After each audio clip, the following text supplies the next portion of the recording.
Alright, hello, we are live with the best damn podcast there ever was, episode 2 after a long hiatus. And this time we're doing it live. Give me a second to pull up the chat, and then we'll get going. We're just going to play some WWE 2K15 in the background, just as something to be played. Because you have to have a game playing when you're streaming on Twitch, so...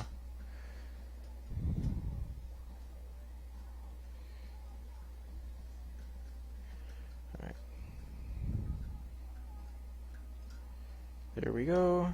Chat. Alright, chat is now up. So, I have with me today, just like in the last episode, Bryce. What is up, peeps? And we're going to go through the whole Extreme Rules card.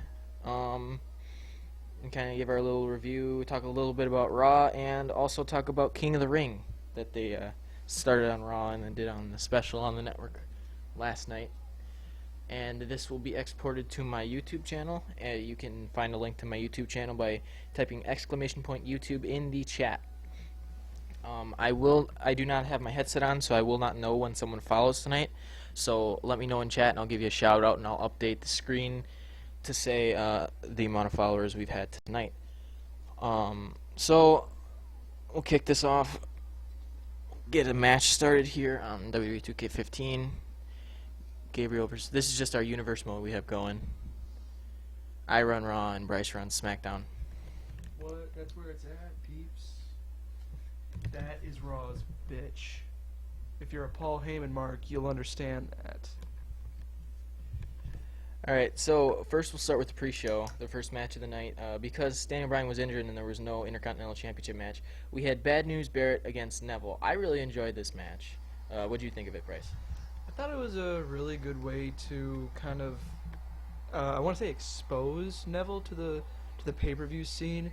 It gave him a veteran like Bad News Barrett. I hate calling him Bad News Barrett, but it's been so long. I've just given up. I thought it was a great match, to be honest. I was shocked to see that it was on the pre-show. But I didn't watch it live because I never watched the pre-show live. I always watch it going back to it. And, I hear, I heard from a friend, like, oh, did you hear Bad News Barrett went up against Neville in the pre-show? Like, shut your mouth.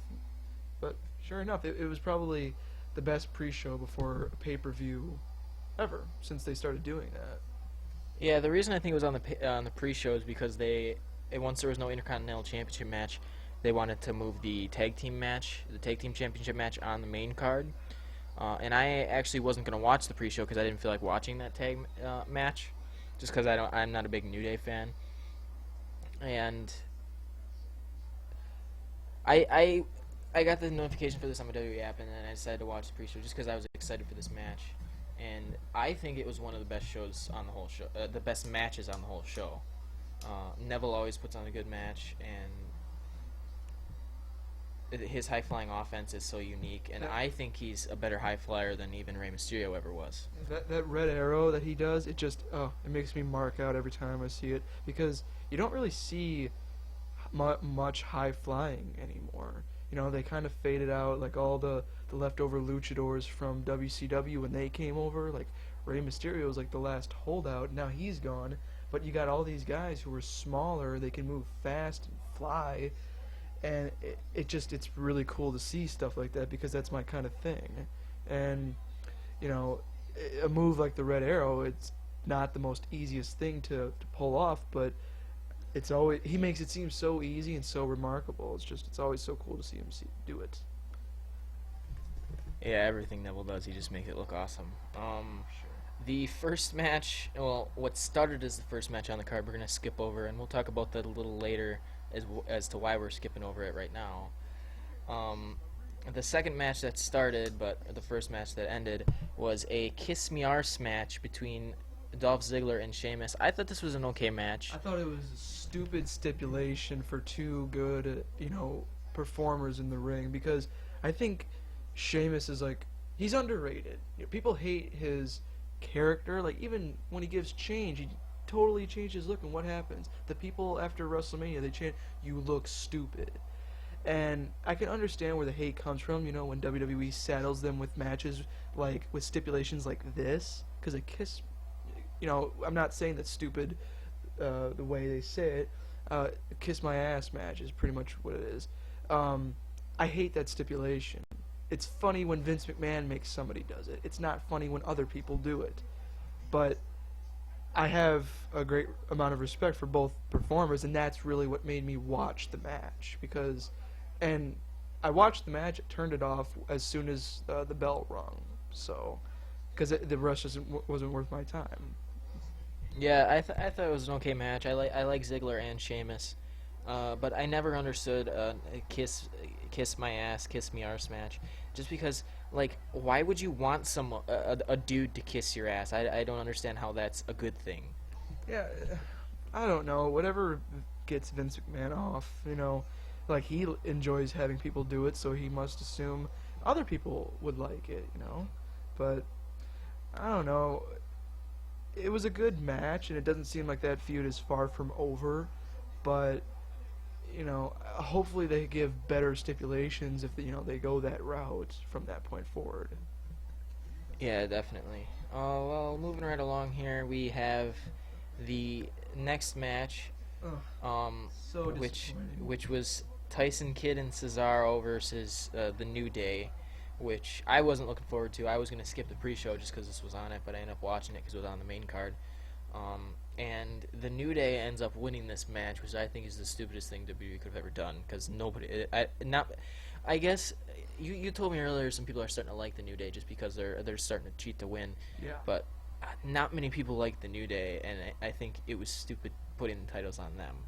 Yeah, like when the New Day won their number one contenders match, I heard it was because they didn't want to make the Lucha Dragons seem like they didn't want to see the Lucha Dragons get booed in Chicago, a place where people like Cesaro and Tyson Kidd are bound to be cheered and blow the roof off the building.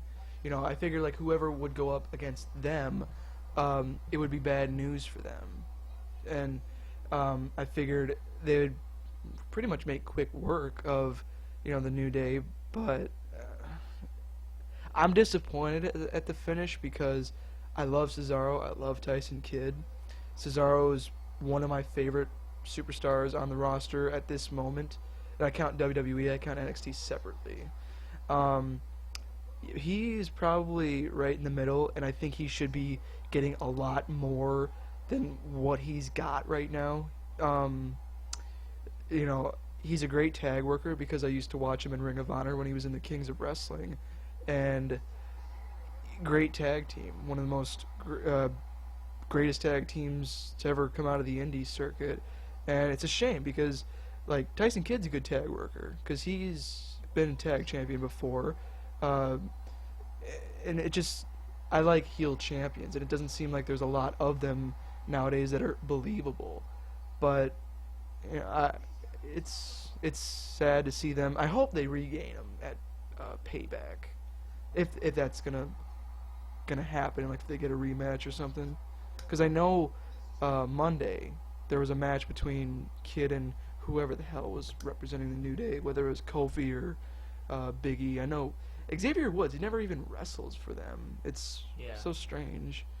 But I don't know.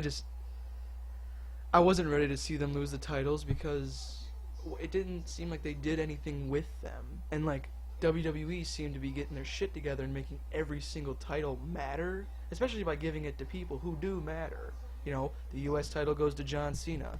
The Intercontinental title goes to Daniel Bryan, which kind of seems like to be a mistake, but he has that popularity and the name to carry a title. And if you agree with Triple H, the man makes the title. The title doesn't make the man. But it just irked me to see that happen. I gotta give it its proper dues. It was a surprise, and with everything people seem like they know everything nowadays, but yeah, that kind of surprised me. But, Yeah, and I hate to break it to you, but I don't think that Cesaro and Kidd are going to be getting their titles back because they made their rematch for SmackDown this week. oh yeah, that's right. So I don't think they're gonna let them get the titles back on SmackDown because no titles ever change on SmackDown. Let's be honest. Well, Christian lost the World Heavyweight title back in 2011, you know, but that kind of really set off a good storyline, and he was a good guy. And you know that losing a title just a few days after you win it, it really turns you into a bitter kind of heel. And that's he. I really enjoyed him when he was a bitter heel, but yeah, you are right. Titles don't really ever change on SmackDown, but then again, it is the tag titles, so WWE might not see it as, oh, it's, you know, not it's too big to change on SmackDown, because I don't think WWE pays any attention to its tag team division. Yeah, and you can't really blame WWE with their tag division because they don't really have many tag teams to work with. I Like I don't think Cesaro and Kid should be a tag team, but what? I think they're better singles wrestlers. Yeah. But they needed another tag team for the tag division to make it look good. Yeah. I think they were trying to stall for the Lucha Dragons to come up, but I don't know. I like Tyson Kidd and I like Cesaro, and I think that you could put any two guys together and make a tag team out of them. You know, give me a whole list of superstars. I could tell you who would be best teaming up with who, and sure, Tyson Kidd and Cesaro isn't my first matching. I would much rather have Cesaro team up with a more muscle bound kind of dude and Tyson Kidd another like kind of quick moving guy. But I don't know. I like both of them, and they get to succeed together. They did succeed together. You know, they were in the ring with John Cena and Daniel Bryan one SmackDown, which is not a lot of people get to say that. Well, if anyone can be a tag team, maybe we should try to get on Tough Enough together as a tag team. Oh yeah, totally. We can be like the Filthy Animals because we're not muscle bound dudes. And they were cruiserweights. I weigh 167 pounds. I'm sure you weigh less. Filthy Animals. They're like the best cruiserweight tag team in WCW. I weigh 120, so I'm really really light. So we'll move on to the next match here. Now we're gonna actually go to the first match of the night, which actually ended after the tag match, and we'll get to why in a moment. But the first match was a Chicago street fight with Dean Ambrose and Luke Harper. I thought this was a pretty good match, but the way that it ended, I thought left a little bit to be desired. Yeah. On one hand, Dean Ambrose finally got. Titus won, by the way. Oh yeah, Titus O'Neil won his match against Justin Gabriel. Um, it was good to see Dean Ambrose get a win at a pay-per-view, something he didn't get at all since the Shield broke up. And I think it's too late for it's the win was overdue in my opinion. I mean, I'm not saying like he should have won every single pay-per-view match. I'm saying maybe he should have won the title at WrestleMania because he's over, you could say that. He was actually one of the few people at the Royal Rumble people cheered for, and that seems like a select elite group, nowadays. But it was good to see him win, but it felt like it didn't really matter, because it was a feud that was thrown together basically because the two had nothing else to do. Don't get me wrong, I like both Luke Harper and Dean Ambrose. I think they're two of the best of what WWE has to offer.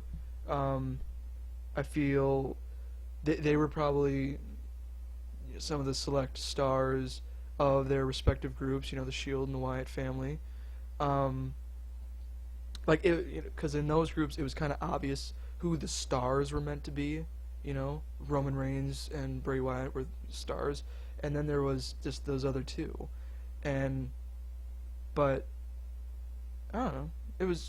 I'm a Dean Ambrose mark. I'll love whatever he does. Yeah, I'm a big Dean Ambrose fan too. I've never been too big on Luke Harper, but I won't say that he's bad or anything.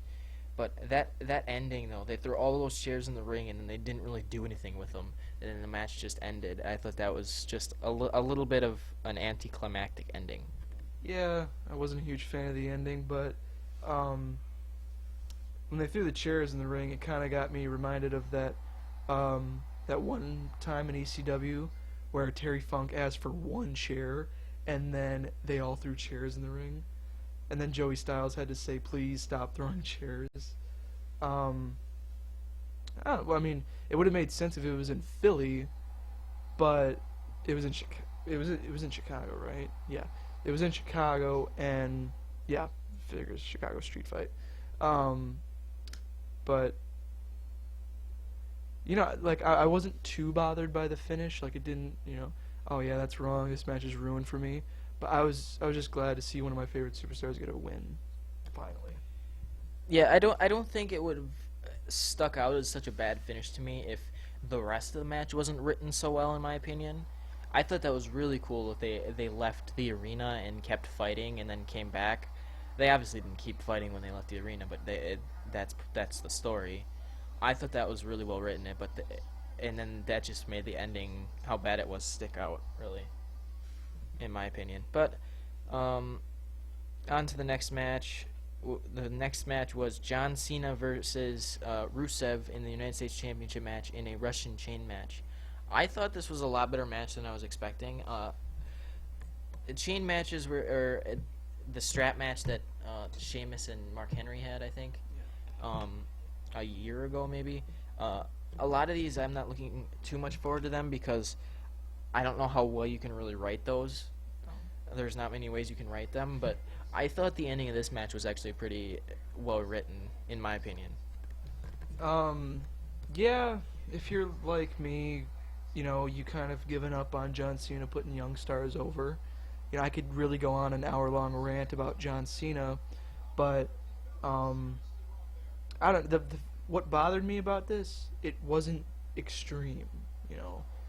The pay-per-view's called Extreme Rules. It's a Russian chain match. I wanted to see like John Cena get whipped with the chain, or I wanted to see him wrap the chain around Rusev's face and do the STF. But of course, the fans don't get what they want. Like, yeah, it was an alright match, not really match of the night, but I was amazed that they announced a rematch right away because now it's an I Quit match at Payback. I think with how they do the United States Championship with Cena, they should not announce a rematch right away because he does the open challenge every week. Yeah. If you're going to announce a rematch right away, he's obviously not going to lose it in the open challenge. At least wait a couple weeks, then there's a couple weeks of the open challenge where you're thinking maybe he might lose it. Yeah, unless they're trying to set up like a cool pay-per-view. Like, if you have a contract signing and then Cena continues to do, well, that match is pretty much set, and you can say, like, oh, the U.S. champion's obligated to be at this pay-per-view to defend the title. And Rusev's, phony attorney that JBL made fun of at one time can argue, well, Rusev was guaranteed a title shot. These two are signed on, the U.S. champion has to be their triple threat. And a lot of people are saying, Neville's going to come back and come out and win the title one day, like in one of these open challenges. I don't think he should. I think he should gradually kind of rise through the rankings and then start contending, not winning a title. Like, he should really, like, stretch his legs, get going, build momentum, because last time we had a guy shoved down our throats, we turned on him so quickly because we called him Cena Point 2 or 2.0, and we booed him out of the house, at the Royal Rumble. I'm referring to Roman Reigns, obviously, but these open challenges, I don't feel like they really mean anything because, with the exception of Dean Ambrose, there hasn't been another good open challenge, really. I thought the Kane one was pretty good. The Kane one was alright, There was Stardust, and then there was, Didn't Neville try? Neville hasn't tried yet, I don't think so. I thought he tried once. No, I think the only people he's fought so far, Curtis Axel, Seth Rollins, Sheamus, and Dolph Ziggler. I think he's won 2 of those matches. And he has a tag match, too. I think it was against Bad News Barrett and Sheamus with Dolph Ziggler. But, I mean, it's only been a month since WrestleMania. You can't have fought too many matches, but I don't think he's challenged for the U.S. title yet. But I don't know. I want to see Cena put over Rusev, regardless. But this is a funny thing. I go online a lot. I read about this stuff, and it's funny what the people on the internet think. And there's a lot of speculation. You have those traditionalists who think, oh, he's not going to lose the title because it's a month after WrestleMania. Who rarely does that. And then you say, well, Rusev, maybe they're going to throw a curveball. But then this one person, I forget their name, they said, my money is on the winner. My money's on the guy with the new T-shirt. The leading guy with merchandise sales. The one with the T-shirt that says the champ is here. With the U.S. title. Yeah, he's not gonna lose it when he's got the U.S. title shirt a month into having that shirt. Yeah, and the guy with the leading merch sales, he's not gonna be taking that title away from him anytime soon. Because then again, they want to add credibility to the title. A long reign instead of just flip-flopping title holders does not add credibility. And that's what really it pissed a lot of people off in the build-up to WrestleMania over the Intercontinental title, because really those guys didn't need to just play hot potato with the title. They could have really actually won matches for the title, and it still would have meant anything, because it's just people playing catch and release. It seems it doesn't really add any fun to it. Yeah, they definitely need to revive those smaller titles, because I remember when the Intercontinental in the U.S. were kind of big things. Nowhere near as big as the world titles. Yeah. But they were. I actually used to care about them, and I'm starting to care a little bit more now. Yeah, like when John Cena won the U.S. title at WrestleMania 20, that was his springboard into stardom, and then a year later he wins the WWE Championship, and he had feuds with Booker T, he had feuds with Carlito, and it was cool to see that a secondary title meant this guy is being primed for a new spot. That's why I don't like guys who contend for the world title immediately. Because I think that's what people don't like about Roman Reigns. He hasn't won any mid-card singles titles. He's always when he was at the Shield, it can be argued, oh, Seth and Dean did all the heavy lifting, and here Roman comes in, uses 3 moves, and then boom, 1, 2, 3, the Shield win. That's probably what a lot of people didn't like about him, that the Shield breaks up, and then he's thrown into the title picture right away.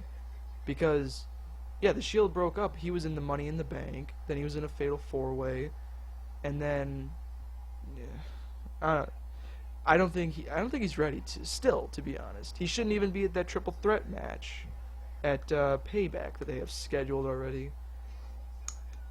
And it's obvious he's not going to win too, but that's just my opinion. Well, you can say what you want about Roman Reigns. We'll get to that in a second. I think we're gonna have a little argument about Roman Reigns. Bring it on. The next match was, this one confused me a little bit. It was Nikki Bella versus Naomi for the Divas Championship. When did Naomi get this title shot? I know she attacked Paige. She attacked Paige, and I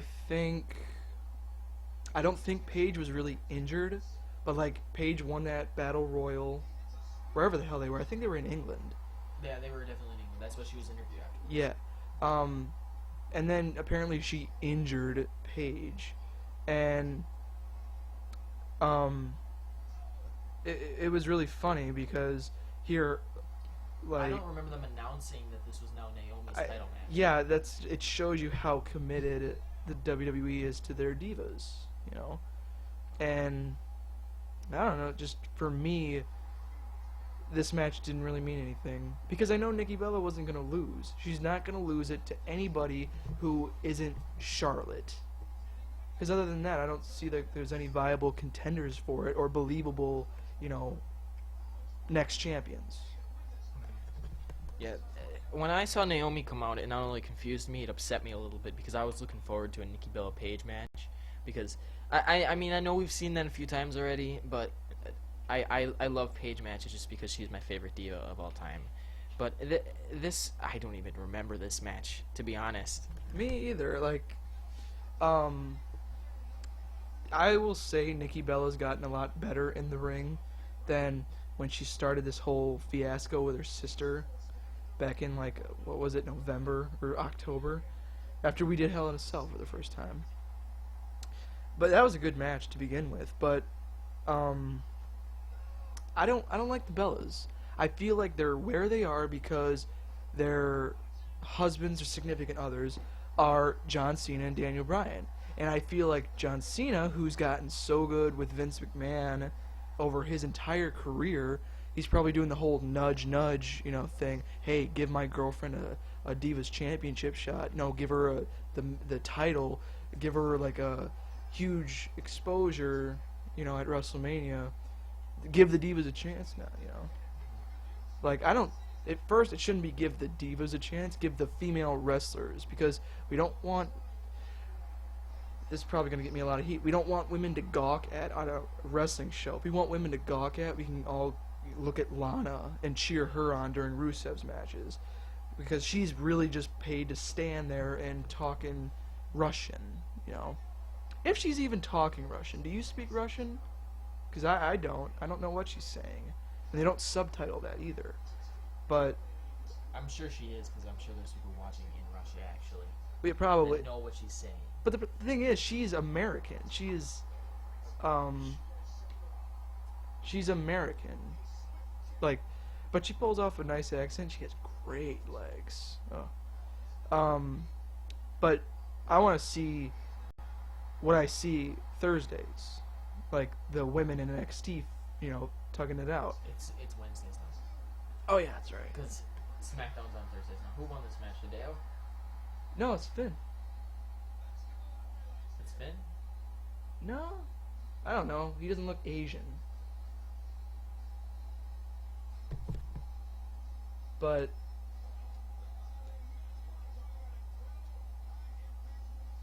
Let's see who's celebrating here. Finn. he doesn't look Asian. Finn won. Yeah, that's Finn Balor. Yeah, Finn Balor won. But back to what I was saying. Like, cause I watch NXT Thursdays and then I cut into SmackDown. Yeah, I always watch NXT on demand. Yeah. I am caught up now, by the way. Good. You should be. Kevin Owens is where it's at, people. Sami Zayn. Shut up. Sami Zayn is dog shit to Kevin Owens. Actually, Alex Riley. No.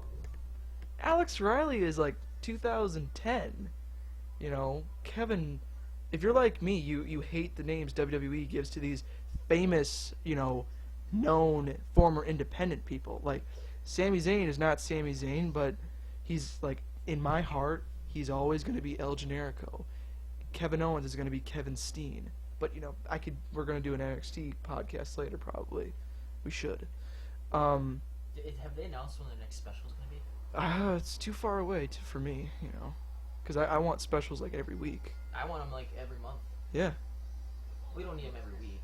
I need them every week. And we don't even get them every week in WWE. So, Do you want another, you know, do you want a pay-per-view for WWE every week? We don't need those. We need... I'd watch that over Raw every week. Every pay-per-view is basically a glorified episode of Raw.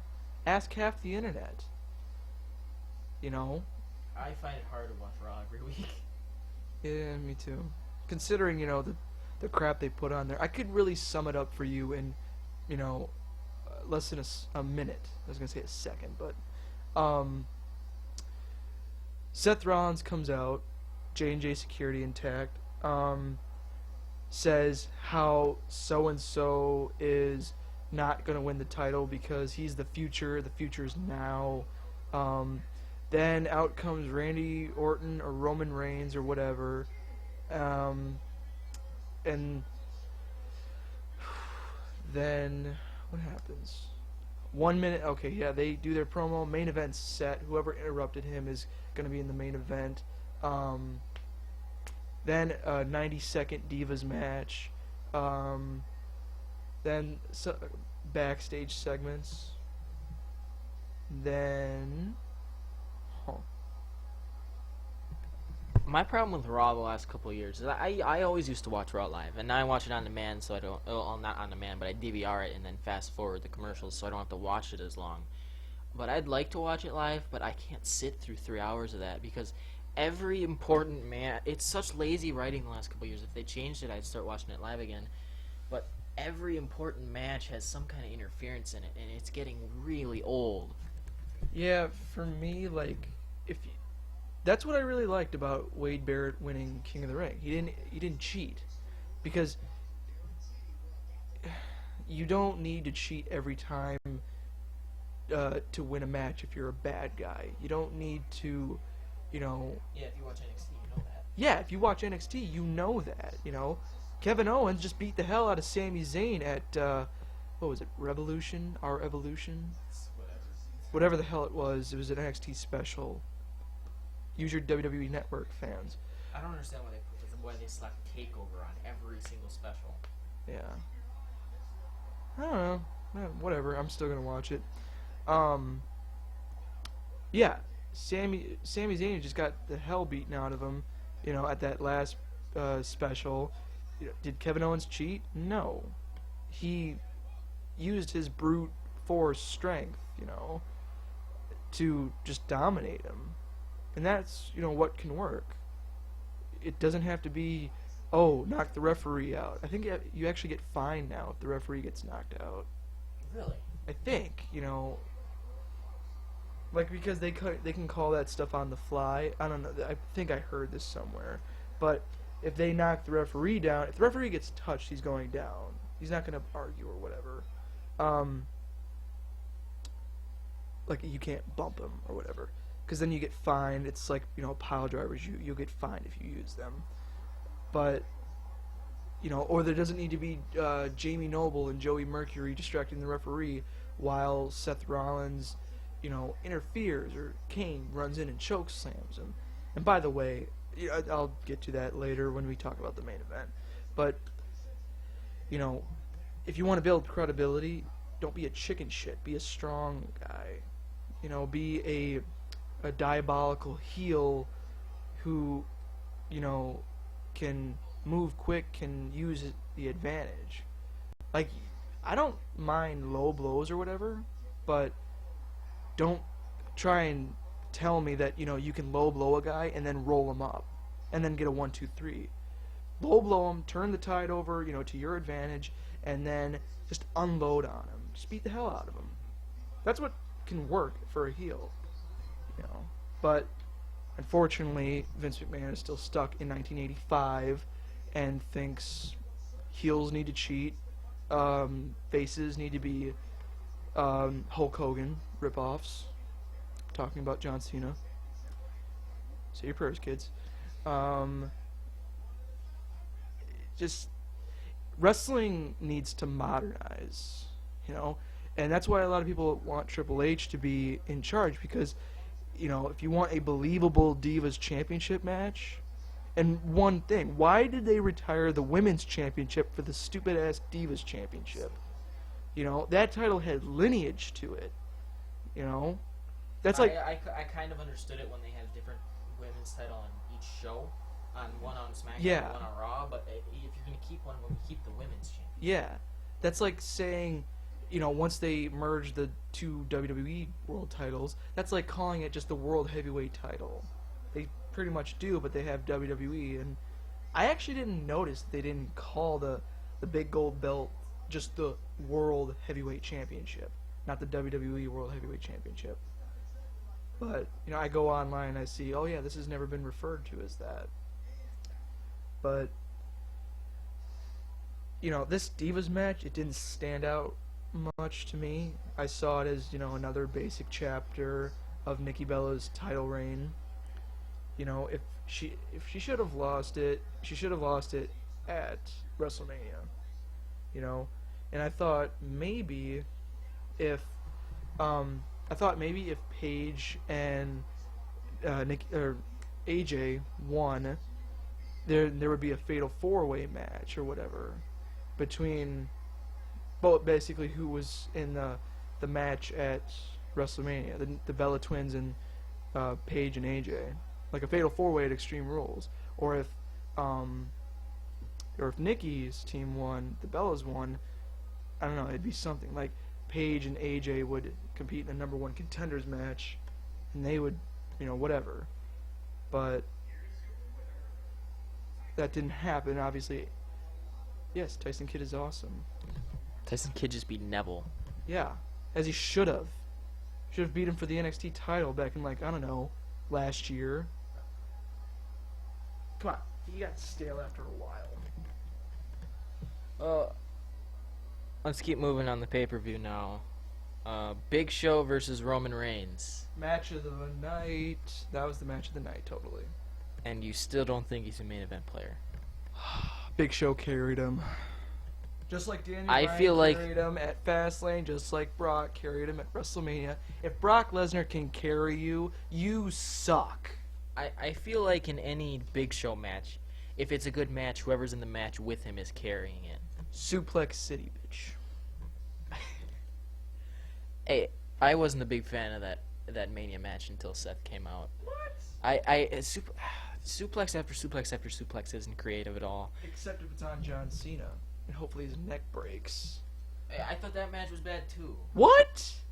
That match. The one thing that ruined that match was that little kid you can hear, "Let's go Cena," chanting it over and over again. Oh my god. There was one match before Mania on Raw, a couple on Raw, leading up to Extreme Rules, and then Roman Reigns versus Big Show, where I said that was an awesome match and it involved Roman Reigns.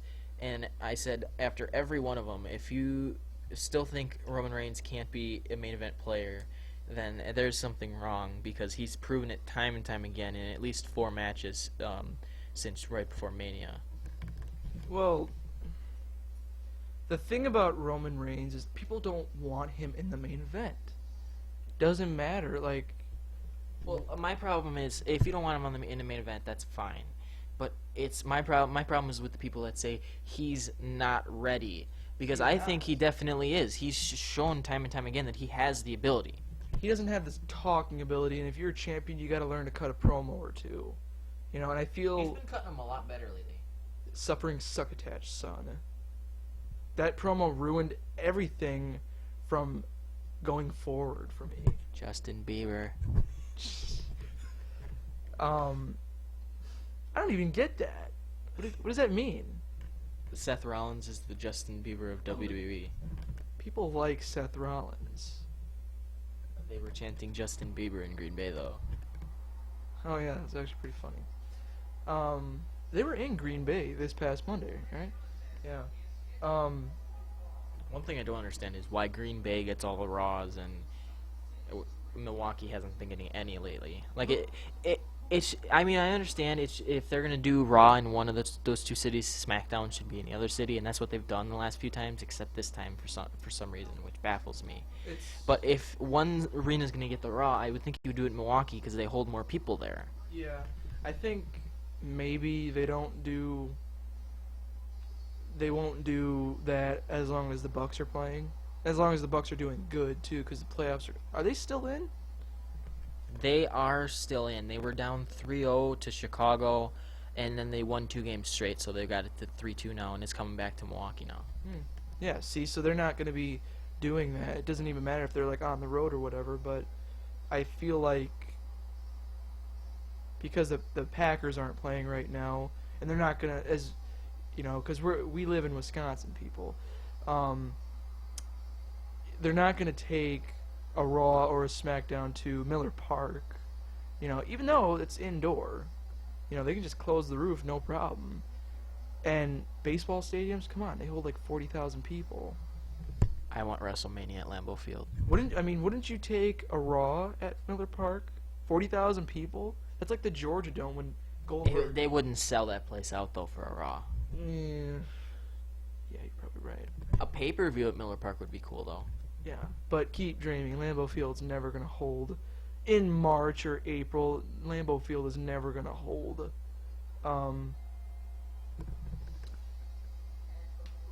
Never gonna hold a WrestleMania. They did it in New York. That was a big gamble at that time of year in an open stadium. Are you talking about 29? Yeah, 29. Didn't they do that? They built, or not, MetLife Stadium, right? Or Yeah, MetLife. Yeah. Was that outdoor or not? That was 100% outdoor. Okay, I didn't watch 29 because it was just basically a repeat from the year before. I turned it on for one match. It was Punk Undertaker. Because, you know, once in a lifetime turned into twice in a lifetime. Yeah. But I shudder at thinking that The Rock is going to come back and make it thrice in a lifetime. But, like, I got out of wrestling for quite a while, and I only got back into it, like, once The Rock started coming back. You know, and then, like, my favorite superstar, Edge, retired, so I kind of stopped watching it even more. And then CM Punk gets good with his, you know, his pipe bombs, but it seems like the progression of WWE has just, it's good for a few months, so and so, you know, like everyone gets a good amount of exposure, but the problem is it's always like divvied up like in the year. It's never all at once, you know, like. I think it would be really cool if you would see 60 minutes of, you know, Daniel Bryan and Dolph Ziggler going at it for a world title or even an Intercontinental title. Give the Intercontinental title match a 60-minute Iron Man match. That's credibility for you, and that's adding seriousness to that title. Because if you think about it, people like Shawn Michaels have had that title. The Rock has held that title. Stone Cold has held that title. And you know, I was actually thinking like going into this pay-per-view, if Daniel Bryan cannot compete, they shouldn't like have everything up in the air for him and like try to have him get his shit together or whatever. They should strip him of the title immediately. I don't even care if it's only been a month since he last won it. I don't understand why they don't bring up a 30-day clause anymore without defending. They do. That's why he lost it apparently. But I mean, they gave him leeway and everything, but Brock Lesnar. Brock Lesnar is the beast incarnate. He doesn't need to defend it 30 days. It's a benefit to those who dare challenge him. Keep in mind, he didn't get pinned. He didn't get pinned, but he had multiple times where he went more than 30 days. Your point is irrelevant. Goodbye. No, seriously, though, you know, I think it makes when you do defend the title more special. You know, the fact that he didn't defend it at Survivor Series kind of disturbed me, because that's one of your big four pay-per-views. I was surprised he went to a little pay-per-view at Night of Champions, but Don't even get me started on Survivor Series. It's like that pay-per-view never happened. It's stupid. Dolph Ziggler is God.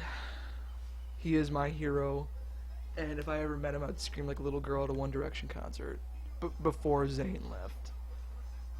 You're that. I'm kind of the same way with Ziggler, but you with Ziggler is like me with Alex Riley. Ziggy is, you know, he's the best there is, you know. I mean, not all time, though, but, you know, there's not somebody who moves like him. There's not somebody who sells like him. He's like one of few people on TV who takes their job seriously. Neville actually sells a lot better than I took him for granted on NXT. He sells things really nice. Yeah. And not only does he do his moves nice, he sells things. The problem with him selling, though, he always won. You know, so he didn't really need to sell so much. And it seemed like when he did win, because if you think about it, there was NXT TakeOver Fatal 4-Way. I feel like Sami Zayn and Tyler Breeze and Kid just fought each other, and then boom, Neville came in and stole it. That's kind of what kind of gradually made him lose favor with the fans because they all wanted to see Sami Zayn win, and he did. But then he lost to Kevin Owens because he rules. Kevin Owens rules, not Sami Zayn.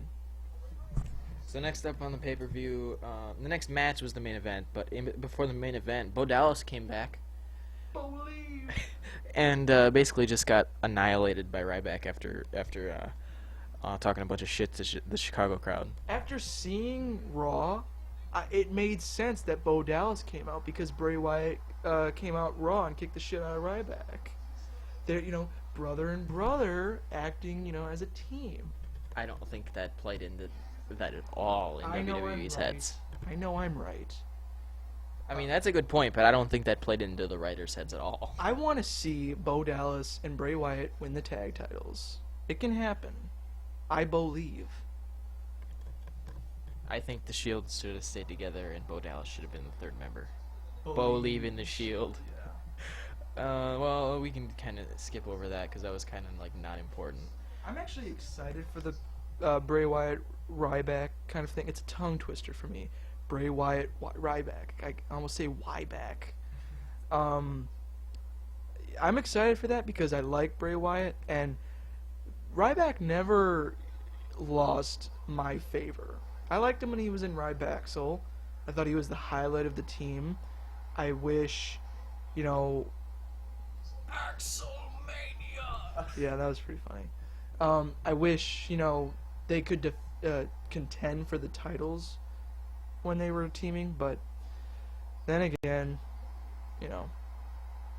I have a lot of, wants and desires from WWE, and I get like a measly 20% maybe. And I think that's generous, but other than that, it's all good. We'll get to Axelmania once we start talking about Raw a little bit, because that was my favorite segment of the whole show, and not because of Curtis Axel. On to the main event of Extreme Rules before we get to Raw. Seth Rollins versus Randy Orton in a steel cage match. Kane was the gatekeeper, and he played a big role in this match. He at first wouldn't let J&J in, and then he got what set him off that he came inside the cage? I think, I can't honestly remember off the top of my head. I know Seth Rollins did something to piss him off, but I can't really think of it right now. Yeah, I don't remember what set him off to come into the cage. Oh yeah, Orton leaving the cage but was accidentally kicked by Rollins? Oh no, wait. Hold on. Games point over. I'm reading Wikipedia. That's Oh, I think I remember what happened. Orton wanted to get out of the cage. was that and accidentally he was kicked by Oh yeah, yeah, he was asking to get out of the cage. Kane went up at the door and wouldn't open it and was holding it closed. And then Rollins came to kick Orton, and Orton went out of the way, and he accidentally kicked Kane. When does anybody ever purposefully kick somebody who isn't involved in a cage match? It's always on accident, Well, that ended up setting Kane off. Kane came inside the ring, chokeslammed Seth Rollins. Did he chokeslam Seth Rollins first? No, he chokeslammed Orton first, and then he chokeslammed Rollins, and then He chokeslammed J&J first, yeah, first he did J&J, and then Orton, and then like he came Orton, after and then Orton. Rollins, and then Kane dragged Rollins on top of Orton, and Orton kicked out, and then Seth Rollins did an RKO on Orton, which that was a stupid end of the match in my opinion, because it came out of Rollins' mouth when he picked the stipulation. He said the RKO is banned. He didn't say you can't use the RKO. He said the RKO is banned. So that means it's banned from the entire match. It would have been funny if he got stripped of the title the next night on Raw, or Tyler Breeze won the third match. Well, actually the sixth match because we didn't start right from the beginning. Yeah. But what is the move Seth Rollins does? It's a high-flying move. Oh, the one from the top rope? Yeah. I don't know what that's called. I'm looking it up. I know it's really cool.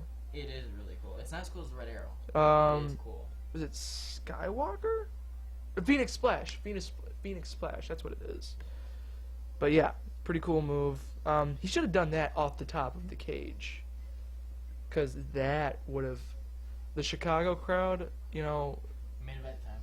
Main event time. Oh, Sami Zayn, Kevin Owens. guess who's gonna win? Sami Zayn. No. This match was all right. Orton Rollins. I don't know. I kind of got my fix from them at WrestleMania because you couldn't top that RKO. You kind of knew that there was going to be interference when it was a steel cage match.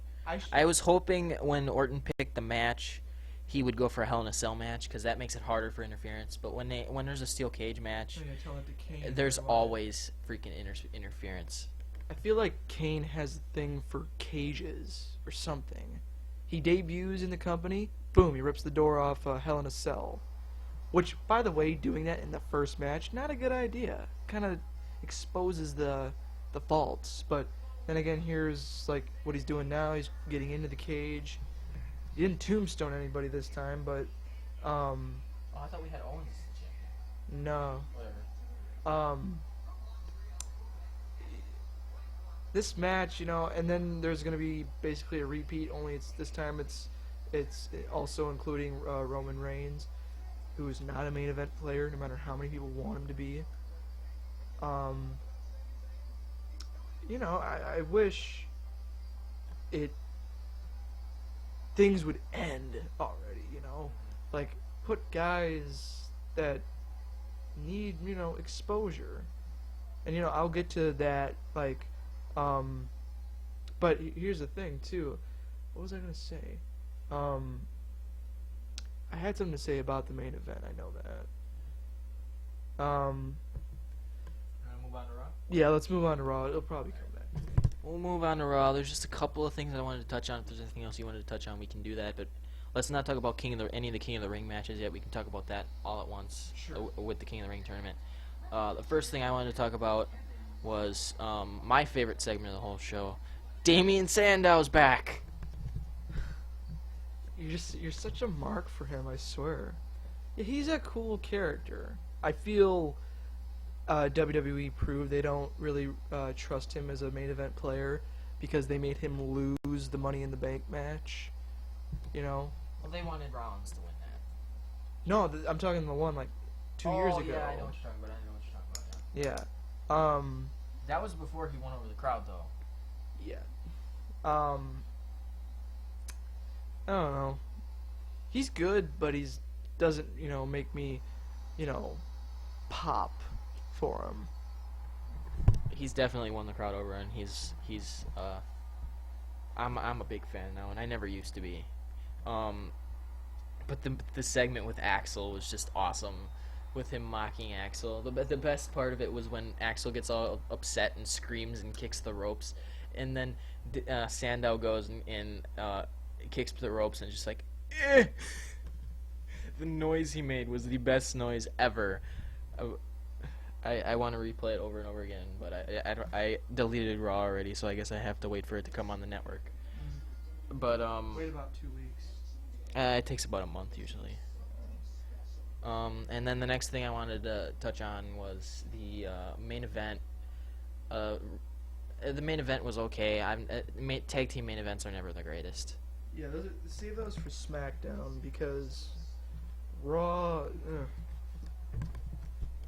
To be honest, I actually forgot the main event. Who was in it? It was Orton and Reigns versus Rollins and Kane. Oh yeah. Oh, that's another thing. That's what I knew. I knew they would tease like. This is to talk about the main event from Extreme Rules.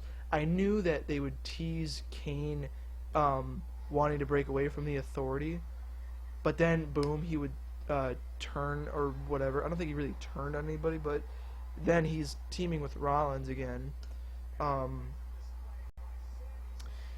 Yeah, I don't know. I don't think the champion needs to compete every week, because he's a champion. If you make him go without defending the title too much, it's gonna seem worthless because that's like Dean Ambrose. He went 351 days, defended it rarely. You know, even when Sheamus got the U.S. title back, he at Battle Royal, he was at Battleground. He was in that Battle Royal for the IC title. He shouldn't have been in there. You know, and everyone seems to think like Daniel Bryan and John Cena are going to unify the U.S. and Intercontinental titles at SummerSlam. It's like, no, stop dreaming. I don't even think Daniel Bryan's going to be better by then. No, if anything, Daniel Bryan is going to be better by SummerSlam, I don't know, 5 years from now. He needs to get surgery or else he's not coming back. And if he gets surgery, he's not going to be back, especially by the next pay-per-view or by SummerSlam. Yeah, like they need to cut their losses, vacate the title, put a 6-man match, up in the next pay-per-view. What is the next pay-per-view? Is it? Oh yeah, it's Payback. I'm already. Is the tap out they're advertising for? Is that a pay-per-view they're going to be bringing? I don't even know. Like they're bringing so many new pay-per-views, and I don't even know. I think it's probably like Breaking Point, like where so many matches are like submission oriented, or And my thing with the tap out preview that they've shown, you've seen that, right? Yeah, I've seen that. It pretty much makes it inevitable that Charlotte's going to be on the main roster pretty soon because she's in that preview with main roster guys. So that kind of makes it inevitable that she's going to be up at least by tap out. I was confused. Like she was at the Slammies, wasn't she? I don't remember much from the Slammies. She was on one Raw match, and then boom, she's taken off TV.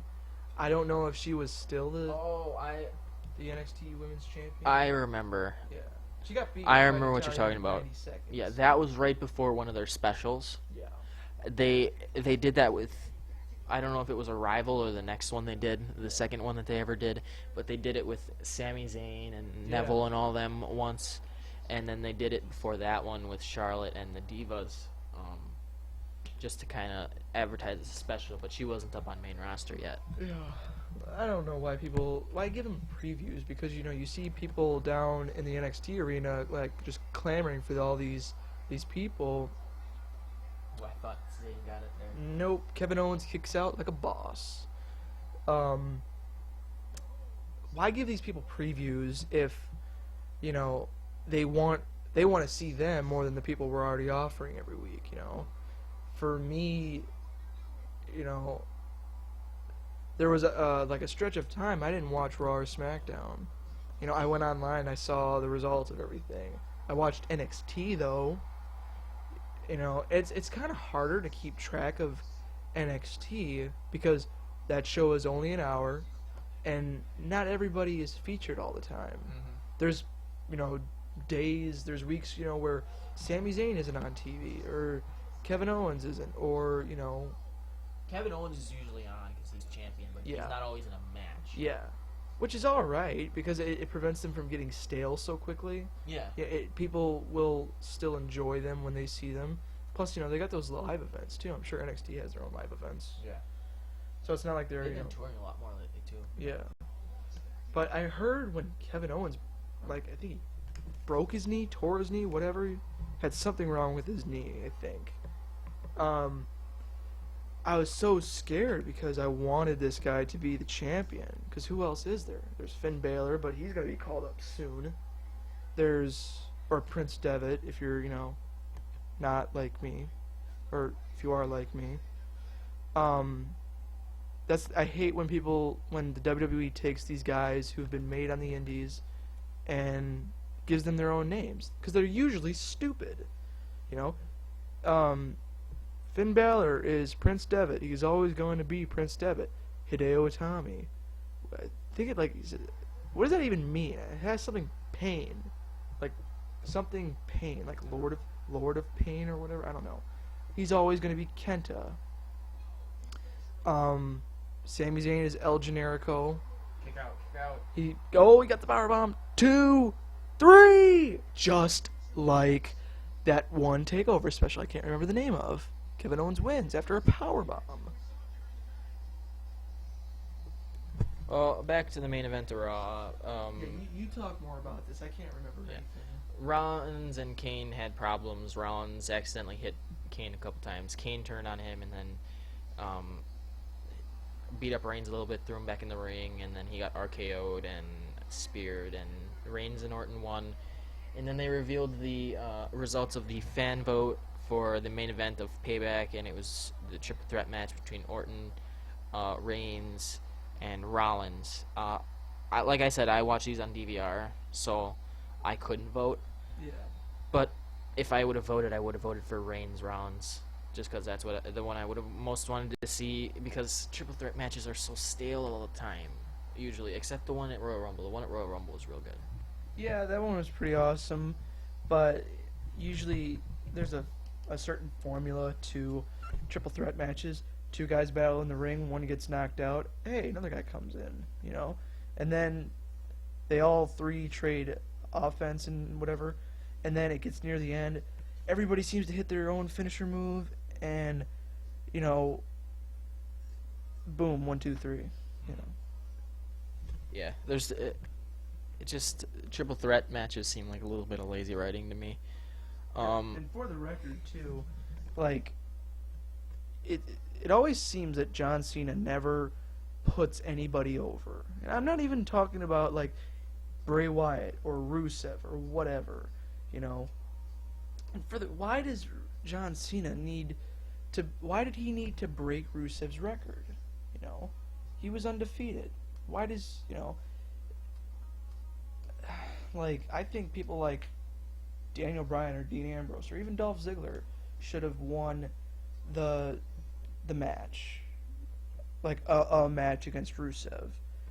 But nope, like John Cena has to be the one to take out the big heel and kind of really halt the momentum. You know, he's buried more people than The Undertaker, you know, because, you know, you go against Cena, your career is practically ruined. Bray Wyatt is trying to salvage as much as he possibly can to... Oh yeah, that's right. Actually, The Miz did, but... No, it was Cena. I feel like... Alex Riley was up in the main events. Well, he wasn't in the matches, but he was in the main event picture with Cena and Miz, and then he had the rivalry going with Miz. And then he had an altercation backstage with Cena. Apparently Cena was like making fun of him or something, and he like pushed Cena. And then he got in all kinds of trouble for that. Cena went to Vince and basically got him buried, and he was on like pre-show panels and NXT announcing from then on. Which it made me so sad because Alex Riley's my favorite superstar in all of WWE. You have the weirdest taste, I swear to God. Say it to my face. But in that triple threat match, name one feud John Cena's ever lost. And I can tell you he didn't lose it. Like, I'm serious. Wait, in that triple threat match, tell me what? I don't understand the question. Tell me, since John Cena has been a WWE superstar, name one feud he's had. Edge, Triple H, Kurt Angle, whoever, Randy Orton. Name one feud he's ever put anybody else over and lost, you know. Like, they had 3 matches, he lost 2 of them. Name one feud. Well, there's 2 feuds that come to mind. One was a while ago, so I don't completely remember the whole thing, but I remember enjoying it a lot. And one that's more present day, the one that he had with Edge, that was a long-running feud, and Edge came out better out of that feud than he went in my opinion. Cena came out of that feud the champion, though, at Unforgiven. He did end up putting Edge more over than he was going in. Yeah, that's true, but like for me, you know, that feud, Cena won because he left the feud with the title. He left the feud putting Edge. He handed Edge his first loss in a TLC match, and like Edge was like the experienced veteran that, you know, Cena needed to like kind of improve himself in the ring, but he didn't win, or he didn't lose that feud. He came out of it as champion. What's your most recent one? The next one is you can say what you want about John Cena, but the John Cena CM Punk feud made CM Punk. I mean, he might not have come out of it the champion. I think Cena did come out of that one the champion, but I do. CM Punk was not really over at all before that feud, and then after it, CM Punk was like one of the biggest guys in WWE. Yeah, like the big thing that CM Punk had for him going into the that feud, he was the hated heel who preached abstinence, straight edge society stuff. I actually really like that stuff. I like that too but I like him better after he cut his hair and Yeah. lost the beard. But they feuded like for the better part of like a year and a half. Okay, and what happened was the last time they met was Survivor Series, the day the Shield debuted. The Shield come in and put John Cena through a table, and then John Cena makes it his duty to defend the WWE's honor by taking out these 3 bad guys. And he almost did, too, and that would have ruined a lot. But thank God Triple H protected the Shield, because otherwise they would have been, I don't know, like where Heath Slater is right now. Yeah. But no, he won that feud. He was made to seem stronger. He made CM Punk look like a little baby who ran away every time Cena challenged him. He won that feud. John Cena never puts anybody over. No matter what. Even with Brock Lesnar. Brock dominated him, and then Cena realized, I underestimated him. Then, people were debating Brock was on the verge of tapping out, and then came in Seth Rollins, ruined the whole match. And then at the Royal Rumble, remember, Seth was the one pinned. Because there's no way John Cena is going to be the one pinned in a triple threat match.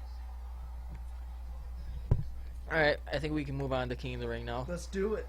The first round matchups were, what was the first one? It was Bad News Barrett and... who was that? Dolph Ziggler? No, he was in the second one against R-Truth, I think. Oh, look it up. I'll look up the bracket. Because I know Dean Ambrose and Sheamus were in the first round. R-Truth and Stardust. And then Neville and Luke Harper. And then I'm pretty sure it was Barrett and Ziggler. Give me a second. I'm pulling up the bracket right now. Sweet. And I was actually hoping Dean Ambrose would win that.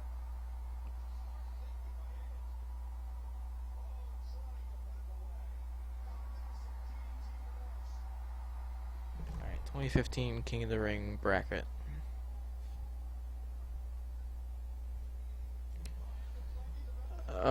It's loading right now. Okay, Bad News Barrett did face Dolph Ziggler. I don't remember much from that match, except that Sheamus ruined it for Ziggler by distracting him, and Bad News Barrett ended up getting the win because of that. Yeah, that, I don't know, I feel like they should have taken R-Truth and Stardust and kind of mixed them up. Like maybe Barrett could have gone against R-Truth, Stardust could have gone against Ziggler, and those two met in the quarterfinals or quarterfinals, because I don't know, Dolph Ziggler going out in the first round, along with Dean Ambrose too. It was kind of hard to see that happen because, just any day of the week I will preach my love for Dolph Ziggler and Dean Ambrose because they're underappreciated, it seems, and there's a lot of speculation Dolph Ziggler is going to leave the company by the end of the year. Like, I read about it online, and a lot of people are speculating. But the internet is like one of the prime places to speculate. So, And we had R-Truth versus Stardust in a first round match. R-Truth won this one cleanly. I think that's the way they had to go with that because Stardust moving on in a King of the Ring tournament, I don't see that happening. Before we move on, didn't King of the Ring used to be 16 superstars instead of 8? I think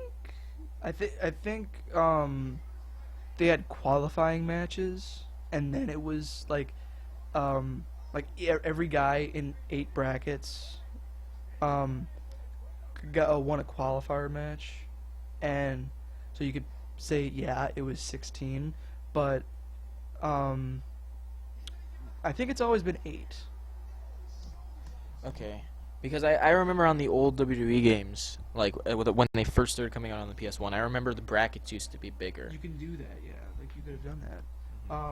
Maybe in the 20 years ago, like when the pay-per-views weren't like when they had the King of the Ring pay-per-view and they didn't defend the title at every pay-per-view or whatever. Hey, Daniel Bryan made Edge tap. Wow. Yeah, but they had probably 16 superstars because 3-hour pay-per-view, 2-hour pay-per-view. You could probably get 16 matches in.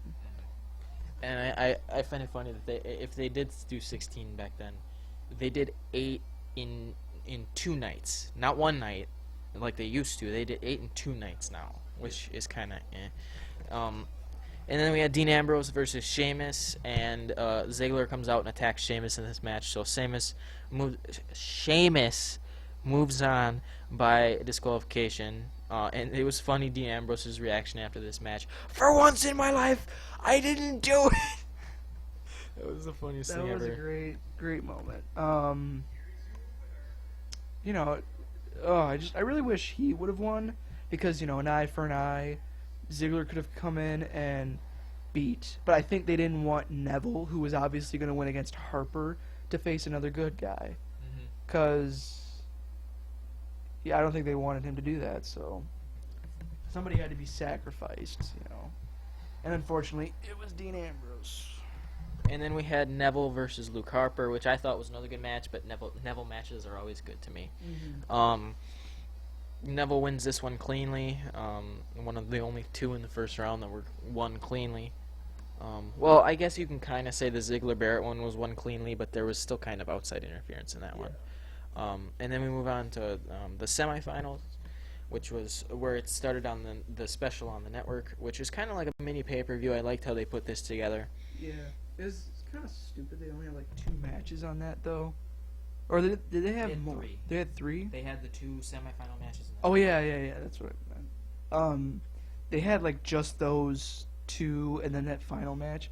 I don't know. If they gave it, its own...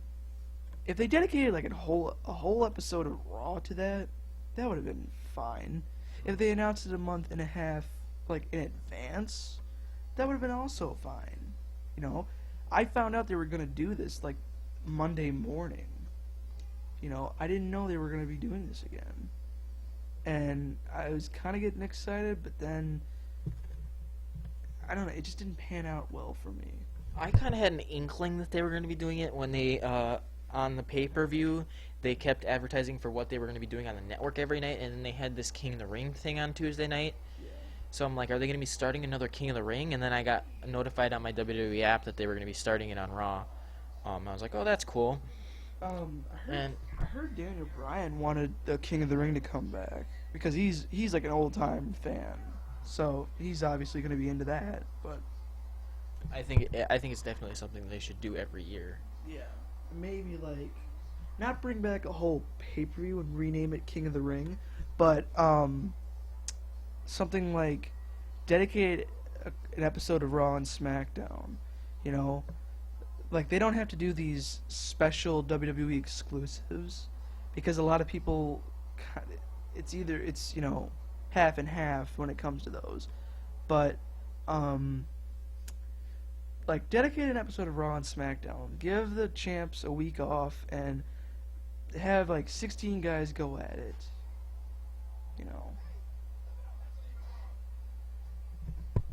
And then moving into the semifinal matches, we had no, this wasn't the first one. The first one of the night was Neville versus Sheamus. I was rooting for Neville in this match, and Neville did end up winning this match. After a little bit of a distraction by Dolph Ziggler, but I did not think Neville was going to make it as far in this tournament as he did. Yeah. And then once he won this match and got to the final, I'm like, holy shit, they're actually going with him. Yeah. And I thought once he got to the final, I'm like, they're actually gonna let him win this, and we'll get to that in a second. Um, but what did you think of the Neville Sheamus match? I thought it was a really good match. Thought it was cool. Like I said earlier, I think Sheamus is one of the better in-ring workers in the WWE, and Neville's Neville. People just love him. Sheamus is underrated, but he gets respect. I think, like the Night of Champions match he had with Cesaro. The IWC, the Internet Wrestling Community, they were like just clamoring, for that match. Like they wanted a rematch and everything, but the thing was that feud was so start and stop because they had done something earlier in the year, but Cesaro obviously didn't win. Maybe should have, but like, yeah, it was a cool match. I enjoyed that. I thought of Neville kind of like I like that he's working with the big timers and he's not squashing, local jobbers, which is cool. And then we had Bad News Barrett versus R-Truth. R-Truth's promo we cut before this match was funny. He, like a WWE superstar, cut an entire promo about spiders. That's something I never thought I'd see. Yeah. He made it look good. Yeah, he did. What was the relevance to that? Did he just randomly do that, or? His whole thing, the thing with the tournament is they had an interview with everyone before the tournament, what they would do if they won the King of the Ring, Oh, what yeah, they would that's do right. as king, Yeah. and his thing was he would ban all spiders. Yeah, that was actually pretty funny. I didn't actually watch much of the King of the Ring. I caught the finals especially, but getting like from start to finish, I only kind of paid half attention to it. But obviously, I knew Barrett was gonna win because, face it, if R-Truth won, Neville was obviously gonna win. Yeah. Unless you want to pull a Andre the Giant Battle Royal and have Big Show of all people win. Like, one, he didn't need that win. Two, what does it serve a purpose to? Yeah. If R-Truth won, really, what's the point? Him winning that match didn't serve a purpose. The only purpose that match served was the Miz Mizdow breakup. Yeah. But, yeah, I don't know. It was alright. It was alright. And then we had Neville and Bad News Barrett in the final of the King of the Ring tournament. At this point, I thought it's funny because at the beginning of the tournament, I thought he wasn't going to make it out of the first or second round, and now I'm thinking he's going to win it. I didn't see any way Bad News Barrett was going to win this match, and it looked like Neville was going to win it. He was setting up for the Red Arrow. He was on a roll at that point. I thought he was going to hit it, and then he rolls through on the Red Arrow, lands on his feet, and then charges at Barrett in the corner, and Barrett hits a bullhammer on him and wins it. I wasn't expecting the bullhammer there, and all of a sudden he just pulls that out of nowhere. I thought the match ended real good. I was not expecting Barrett to win, so overall I was happy with how this King of the Ring special ended. Okay, quick question. Isn't the bullhammer kind of like a glorified lariat? It kind of is. I find it funny WWE's logic, like, you learn a new move and then another move of yours becomes less lethal. Like the Wasteland used to put everybody away, and now that he's learned an elbow, apparently that's not as lethal now. It doesn't put anybody away. And like, I don't know if you've noticed John Cena's using a springboard stunner. Yeah, I think that's really cool. Stone Cold is getting pissed off because he made that move, not the springboard, but he made the stunner famous, and it pinned everybody with it. He said maybe if you get some threes. I've heard Stone Cold speak so many times I could read stuff in his voice, but if you get a couple of threes out of it, I think that's what he said. It makes that move seem dangerous. And honestly, I think a little change to John Cena's move arsenal, a whopping 4 moves, would be nice. He doesn't have to start doing low blows and chops or whatever. Get some new moves, dude. Come on. Like, I don't know. He even jokes that he doesn't learn new moves often. Yeah, like, is a spine buster difficult to learn? Is a power slam or a pump handle slam? What I don't know. Is a slam difficult to learn? Come on. One thing I did want to talk about that I forgot to talk about on Raw is during the main event. I think Randy Orton always does a good power slam, but he pulled the best power slam I've ever seen him pull ever. When Rollins jumped off the ropes at him and he caught him in midair and did a power slam, that was his best power slam ever. Yeah. I think he pulls the best power slam in WWE as is, and that was even better than he usually does it. I think he does his best moves against Seth Rollins because if you saw that RKO at WrestleMania, Seth Rollins like jumps off of him and boom, he catches him midair. Like, I don't know, midair is kind of Randy's thing. Evan Bourne could have done the shooting star press or airborne or whatever, and Randy could still catch him with the RKO. I thought, let's say, if Randy did win that main event, like at Extreme Rules, he debuts a new finisher.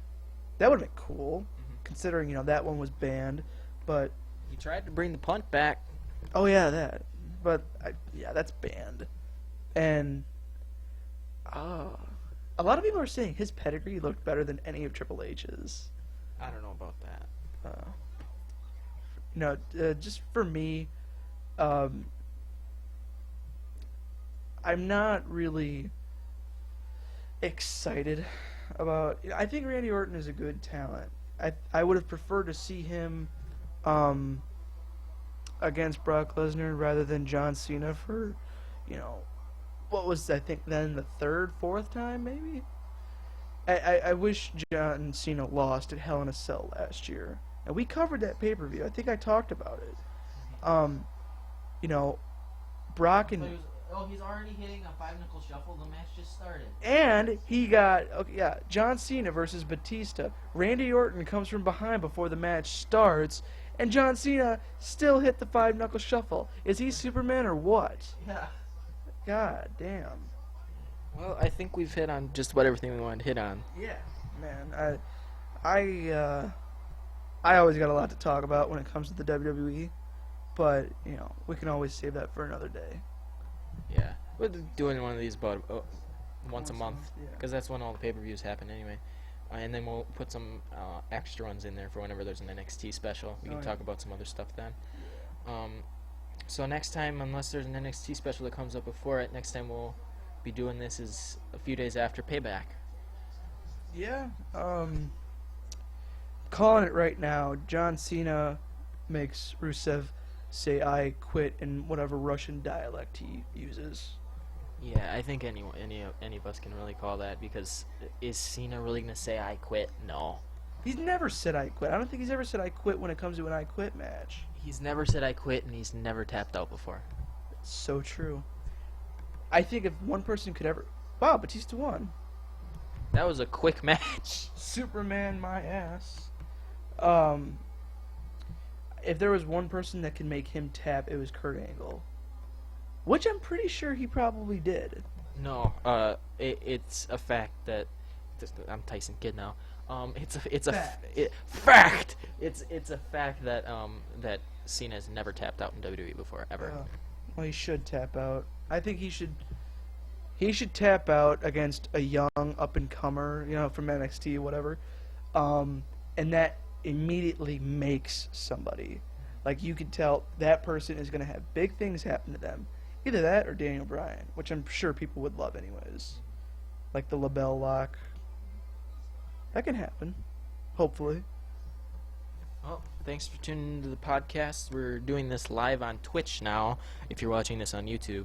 I'll have a link to my Twitch channel in the description of the video, so you can watch these when they come out live on Twitch. If you follow me on Twitch, you get a notification whenever I go live, so you can watch this after the Payback pay-per-view. And we'll see you guys then. Adios, peeps. See you then. We should probably rename the show the Peep Show, but no, we're not renaming it the Peep Show. Let me just end the stream. All right, thanks for watching.